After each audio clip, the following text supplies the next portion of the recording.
অগ্নিকাণ্ডের পর কুম্ভকর্ণের নিদ্রা থেকে যেন উঠল প্রশাসন। তাদের যেন কুম্ভকর্ণের নিন্দা ভঙ্গ হলো। কাঞ্চনপুর বাজারের অবৈধ দখল মুক্ত অভিযান সংগঠিত হলো। দেরিতে হলেও প্রশাসনের এই উদ্যোগে খুশি স্থানীয়রা।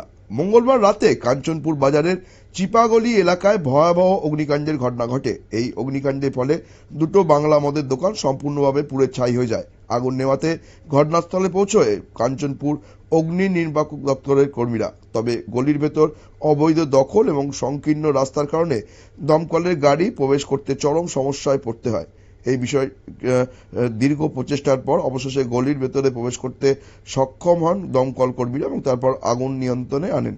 এই সময়টি পুরো বিষয়টি প্রত্যক্ষ করেন কাঞ্চনপুর এর মহকুমা শাসক আশিস বিশ্বাস। ঘটনার গুরুত্ব উপলব্ধি করে বুধবার মহকুমা শাসক আশিস বিশ্বাস সহ ডিসিএম রজত দাস বাজারের গলিগুলিতে ঘুরে অবৈধ দখল রুখতে কড়া পদক্ষেপ গ্রহণ করেন। গলির রাস্তায় টাঙানো তিরপল এবং পলিথিন খুলে রাস্তা পরিষ্কার করা হয়। এছাড়াও অভিযানের সময় বাজারে থাকা একাধিক অবৈধ মদের দোকানে হানা দিয়ে 50 লিটার অবৈধ দেশি এবং বিদেশি মদ উদ্ধার করে নষ্ট করা হয়। মহকুমা শাসকের এই উদ্যোগকে সাধুবাদ জানিয়েছেন বাজারে আগত সাধারণ মানুষ।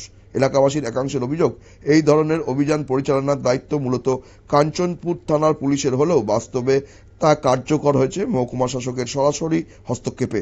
তাই কাঞ্চনপুর থানা পুলিশের ওপর ক্ষোভ প্রকাশ করেছেন সাধারণ মানুষ। তবে এই বিষয়ে কাঞ্চনপুর মহকুমা প্রশাসনের তৎপরতায় স্বস্তি ফিরেছে এলাকায়। এই বিষয়ে কি জানালেন মহকুমা শাসক, শুনে নেব তার বক্তব্য। গাড়ি সেটা ঢোকার ক্ষেত্রে অনেক অসুবিধা হয়, কারণ রাস্তার মধ্যে দুপাশের দোকানগুলো দড়ি টাঙ্গিয়ে পলিথিন টাঙ্গিয়ে একটা অবস্ট্রাকশন তৈরি করে রেখেছিল। আমরা আজকে এসে ফায়ার সার্ভিস এবং পুলিশের সহযোগিতা নিয়ে আমরা সেগুলি খুলে দিই এবং আমাদের ভিজিটের সময় আমরা দেখি যে বেশ একটা দুটো দোকানে কার্যলিকার ছিল, সেই দোকানগুলিতে ঢুকে আমরা কার্যলিকার যে পরিমাণ ছিল সবগুলিকে আমরা নষ্ট করি। আচ্ছা, আমরা শুনে নিলাম মহকুমা শাসকের বক্তব্য। অগ্নিকাণ্ডের ফলেই এই দখল মুক্ত করা হয় এলাকা, ফলে স্থানীয়দের মধ্যে একটা খুশির বাতাবরণ তৈরি হয়েছে। আগামী দিনে এই ধরনের অভিযান চললে এলাকাতে অগ্নিকাণ্ডের ঘটনা কম হবে বলেই তারা জানিয়েছেন। নজর রাখবো পরবর্তী সংবাদের দিকে, তার আগে নিয়ে নেব ছোট্ট বিজ্ঞাপন বিরতি।